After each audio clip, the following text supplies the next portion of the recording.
자, 그 서브노트는 11페이지 보시고요.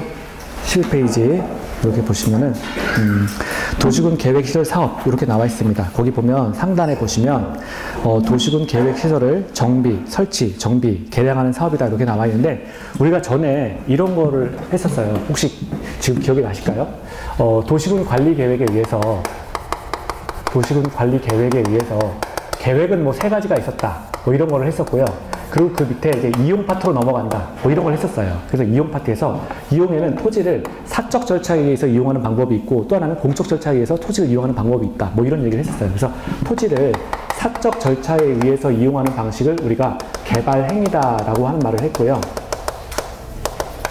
그리고 토지를 공적 절차에 의해서 이용하는 방식을 도시군 계획시설 사업이다.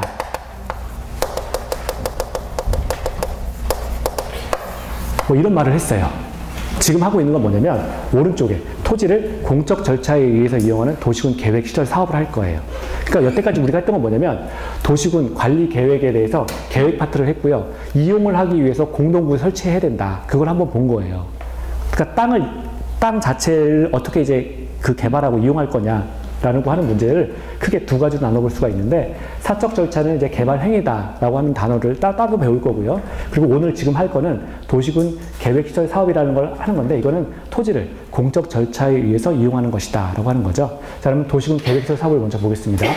도시군 계획시설 사업이다 라고 하는 거는 일단 전제가 토지를 공적인 목적으로 공적 절차에 의해서 토지를 이용하는 것을 말한다 라고 하는 게 이제 전제가 되는 거죠. 토지를 공적 절차에 의해서 공적인 목적으로 토지를 이용하는 행위를 말한다. 그럼 보겠습니다. 도시군 계획시설 사업이다 라고 하는 거는요. 도시군 계획시설 사업이 이제 만들어지게 되면 처음에 도시군 관리 계획이 등장을 해. 옆에 놨을까요? 칸이 좀 적을 것 같은데. 자, 처음에 도시군 관리 계획에 의해서 자, 도시군 계획시설 사업이 이제 진행을 하게 되는데요. 도시군 관리 계획에 의해서 처음에 만들어지는 게 단계별 집행 계획이라는 걸 만듭니다. 단계별 집행 계획 이런 걸 이제 하나 수립을 하게 돼요. 도시군 관리 계획에 의해서 지금 하고 있는 게 도시군 계획시설 사업의 진행 절차예요. 그런데 이 도시군 계획시설 사업을 진행할 때는 도시군 관리 계획에 의해서 단계별 집행 계획이라는 걸 처음에 만든다는 거예요. 이 단계별 집행 계획을 만들어지면 자, 그 다음에 이제 실시 계획이라는 걸 만듭니다. 실시 계획을 만들게 되고요. 그 다음에는 자, 인가일까요? 허가일까요? 인가가 되겠죠. 인가. 왜냐면 우리가 허가라고 하는 거는 사적 개발을 할 때 허가를 나는 썼고 공적인 목적으로 토지에 대해서 어떤 쓰임을 이제 그 허용받으려면 우리가 인가라는 단어를 쓴다고 했죠. 그래서 인가를 하게 되고요. 그리고 마찬가지로 토지를 이용하는 거니까 토지 위에다가 어떤 이제 행위를 한다는 거죠. 행위를 하게 되니까 공사를 한다는 얘기인데 그렇게 되면 나중에 이제 준공검사까지 받아야 된다라고 해서 크게 이렇게 4가지의 단계를 거친다는 거예요. 도시군 계획시설 사업을 진행할 때는 도시군 관리 계획을 만들고요. 이거에 따라서 단계별 집행 계획을 세우고 실시 계획을 세우고 인가를 세우고 그 다음에 준공검사를 거친다 해서 총 이렇게 크게 보면 5가지 정도의 단계를 거친다는 거죠. 자, 그럼 예를 들어서 볼게요. 도시군 계획시설 사업이다라고 했는데 여기 안에는 아까 우리가 봤던 기반시설도 들어가는 거고요. 그리고 뭐 도시 안에 필요한 공원을 만든다 이런 것도 당연히 들어가는 겁니다. 대표적으로 하나 예를 들어보면 이제 도시군 관리 계획에 의해서 공원을 만든다. 이걸 한번 예를 들어 볼게요. 공원 만든다. 공원 만들기. 자, 어떤 지역을 대상으로 해서 공원을 만들기로 결정을 한 거예요. 그러면 도시군 관리 계획에 의해서 공원 만들기 이제 프로젝트를 딱 진행하게 되는데 공원이라고 하는 게 일반적으로 크잖아요. 커요. 그래서 한꺼번에 뭐 이렇게 뭐 호수공원 같은 경우도 뭐 예를 들어서 한꺼번에 이걸 금방 뚝딱 뭐 몇 달 만에 이렇게 완성할 수가 없죠. 그래가지고 이 단계별 집행계획이라고 하는 거는 공원을 만드는 이제 프로젝트를 도시군 관리 계획에 의해서 여기서 이제 결정하고 고시를 하는 거죠. 공원을 만들겠다라고 해서 고시를 하게 되면 2년 내에 단계별 집행계획이라는 걸 세워야 돼요. 근데 이 단계별 집행계획이라고 하는 거는 이제 공원이 이렇게 크잖아요. 크니까 전체 크니까 이걸 한꺼번에 만들 수가 없어가지고 나눠놓는 거예요. 여기는 요 부분만큼은 3년 내에 하겠다라고 해서 요 부분을 먼저 공사할 거야 라고 해서 1단계, 요거는 3년 있다가 할 거야 라고 해서 요거는 2단계 이렇게 딱 지정을 해서 나눠버린다는 거예요. 그래서 단계별 집행계획이라고 하는 거는 뭐냐면 자 1단계와 2단계로 나눕니다. 1단계와 그리고 2단계 이렇게 나눠가지고요. 1단계는 3년 내 집행하는 계획을 1단계 계획이라고 그래요. 1단계. 그리고 2단계 계획이다라고 하는 거는 3년 이후에 집행하는 계획을 2단계 집행 계획이다라고 한다는 거예요. 그러니까 공원을 만드는데 요 부분만큼은 3년 안에 무조건 공사하겠다라고 하면 그게 1단계 계획으로 잡혔다라고 보는 거고요.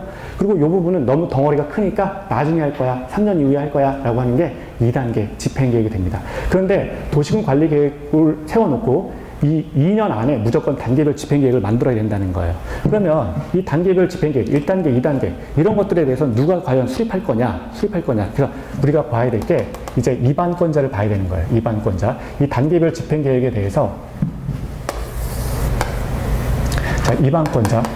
우리 교재는 원래는 이제 우리는 지금 뭘 하고 있는 거예요? 도시군 관리 계획에 따라서 이런 것들이 만들어지는 거니까 입안, 결정, 고시라는 절차를 거치게 되잖아요. 근데 우리 책에는 입안권자라는 말 대신에 수립권자라는 말로 바꿔서 써놨어요.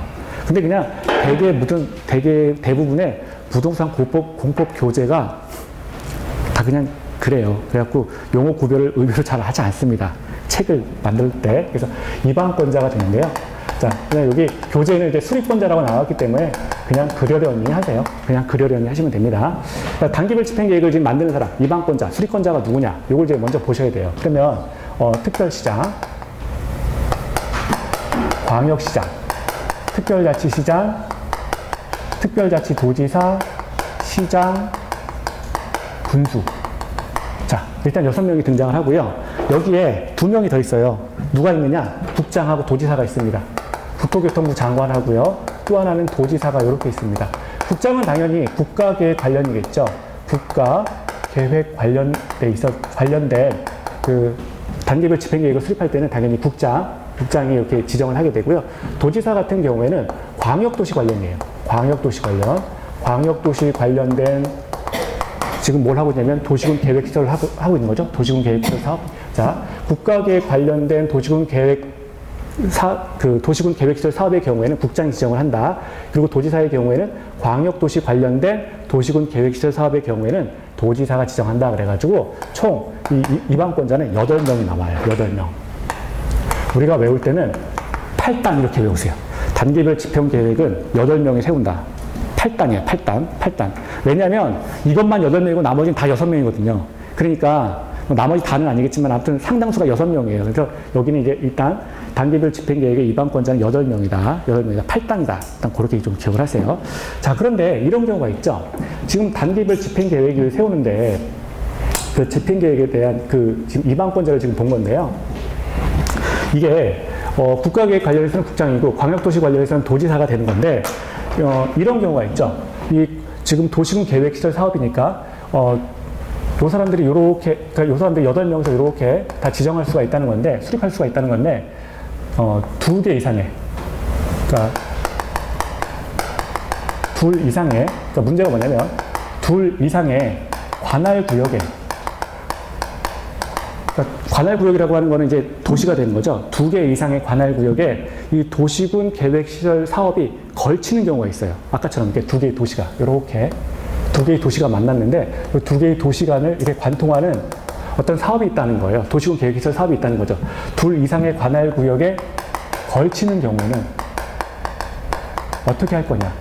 자, 2개 이상의 지역에 지금 도시군 계획시설 사업이 걸치는 경우에는 어떻게 될 거냐. 협의하라는 거예요. 협의. 특광, 특특, 시장, 군수가 자기들끼리 협의하라는 거예요. 협의.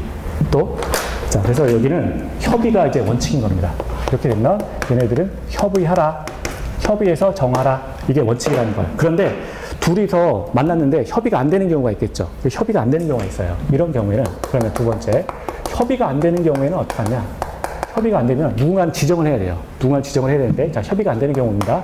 협의가 안 되는 경우에, 자, 첫 번째, 여기도 마찬가지로 2 이상의, 그러니까 위에 거 똑같은 거예요. 2 이상의 관할 구역에 걸치는 경우인데